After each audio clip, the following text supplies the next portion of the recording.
ಹೊಳಲ್ಕೆರೆ ಕೋಟೆ ನಿವಾಸಿ ಎಚ್ಎಸ್ ಲೋಕೇಶ್ವರಪ್ಪನವರ ಕಲ್ಯಾಣಿ ಪಟ್ಟಣ ಶಾಖೆ ರೈತ ಸಂಘದ ಉಪಾಧ್ಯಕ್ಷರಾಗಿದ್ದು, ಇವರಿಗೆ 74 ವರ್ಷ ವಯಸ್ಸಾಗಿದ್ದು, 1975ನೇ ಇಸ್ವಿಯಲ್ಲಿ 20 ರು ಕೊಟ್ಟು ಸೈಕಲ್ ಖರೀದಿಸಿದ್ರು. ಅಂದಿನಿಂದ ದಿನನಿತ್ಯ ಸೈಕಲ್ನಲ್ಲಿ ಮನೆಯಿಂದ ತೋಟಕ್ಕೆ 3 ಬಾರಿ, ಪಟ್ಟಣಕ್ಕೆ 2 ಬಾರಿ ದಿನನಿತ್ಯ 10 ಕಿಲೋಮೀಟರ್ ಸೈಕಲ್ನಲ್ಲಿ ಸಂಚರಿಸುತ್ತಾರೆ. ಇವರು ಆರೋಗ್ಯವಾಗಿದ್ದು, ಆವರಣೆಯಂತೆ ಅಲ್ಲಿಂದ ಇಲ್ಲಿಗೆ ಸಂಚರಿಸುತ್ತಾ ಯುವಕರನ್ನೇ ಮೀರಿಸುವ ಶಕ್ತಿ ಹೊಂದಿದ್ದಾರೆ. ಈ ಸೈಕಲ್ಗೆ 51 ವರ್ಷ ತುಂಬಿದ್ದು, ಲೋಕಪ್ಪನವರು ಇತ್ತೀಚಿನ ದಿನಗಳಲ್ಲಿ ಪೆಟ್ರೋಲ್ ಡೀಸೆಲ್ ಸಮಸ್ಯೆಯಾಗಿದ್ದು, ಎಲ್ಲರೂ ಸೈಕಲ್ ಬಳಕೆ ಮಾಡುವುದರಿಂದ ಆರೋಗ್ಯವಾಗಿರಬಹುದೆಂದು ಸಮಾಜಕ್ಕೆ ತಿಳಿಸಿದರು. ವರದಿ ನಾಗರಾಜ್ ಹದಡಿ. ಕ್ಷಣ ಕ್ಷಣ ಸುದ್ದಿಗಾಗಿ ವೀಕ್ಷಿಸಿ ನಮ್ಮ ರಾಷ್ಟ್ರಧ್ವನಿ ನ್ಯೂಸ್ ಕನ್ನಡ.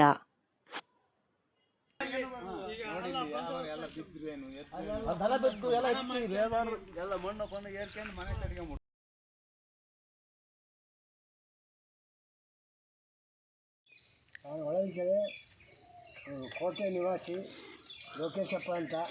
ಈಗ ಹೆಚ್ಚಿಗೆ 40-50 ವರ್ಷ ಆಗಿದೆ ಸೈಕಲ್ ಹೊಡೆಯೋಕ್ಕಿಡಿದು, ತೋಟಕ್ಕೂ ಮನೆಗೂ. ನನಗೆ ಆರೋಗ್ಯ ಚೆನ್ನಾಗಿದೆ, ಆಸ್ಪತ್ರೆಗೆ ಇದುವರೆಗೂ ಹೋಗಿಲ್ಲ. ಕೈ ಕಾಲು ಎಲ್ಲ ನೋವು ಇದ್ರೂ ಒಂದೊಂದು ಸ್ವಲ್ಪ ಹೊತ್ತು ವಯಸ್ಸು ಹೋಯಿತು, ಸ್ವಲ್ಪ ನೋವಿದ್ರೂ ಒಂದು ಸರಿ 2 ಸರಿ ರನ್ನಿಂಗ್ ಆದರೆ ತೋಟಕ್ಕೂ ಮನೆಗೂ. ತೋಟ ದೂರ ಎಲ್ಲ 1 ಕಿಲೋಮೀಟ್ರ್ ಐತೆ ಅಷ್ಟೇ. ಹಂಗಾಗಿ ನನಗೆ ಆರೋಗ್ಯ ಚೆನ್ನಾಗಿದೆ. ನಾವು ಅದರಿಂದ ಹೊಡಿತಾ ಇದ್ದೀವಿ ಸೈಕಲ್ಲು.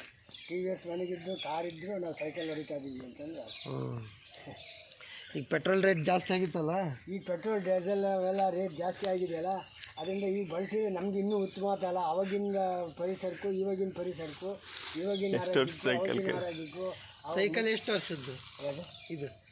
ಸೈಕಲ್ ಯಾವಾಗ ತಂದಿತ್ತು? ಈಗಲೇ 22 ವರ್ಷ 21 ವರ್ಷನೇ ಇತ್ತು. 50 ವರ್ಷ ಇನ್ನೇನು ಹೇಳ್ತೀವಿ, ಸಾಕ್ತಾಗ ಮುಂದಕ್ಕೆ ಒಂದು ರೌಂಡ್ ಹೊಡೀರಿ. 50ನೇ ವರ್ಷಕ್ಕೆ ಬಿದ್ದಾತ ಸೈಕಲ್? 50 ವರ್ಷ ಬಿದ್ದಿದೆ. 21 ವರ್ಷ 22 ವರ್ಷ ತಗೊಂಡಿದ್ದು.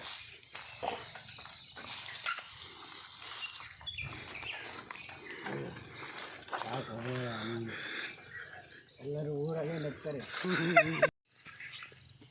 ಕಟ್ ಮಾಡ್ತೀನಿ ತಡಿ.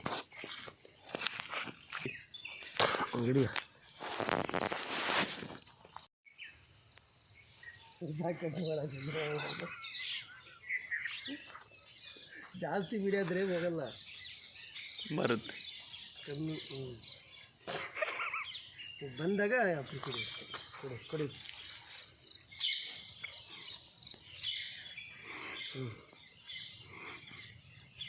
ಇದನ್ನ ಎಡಿಟಿಂಗ್ ಮಾಡಿಸ್ಬೇಕು ನೀಟಾಗಿ, ಅವಾಗ ಕರೆಕ್ಟ್ ಬರ್ತೈತೆ. ಅದು ಹೇಳ್ತೈತೆ.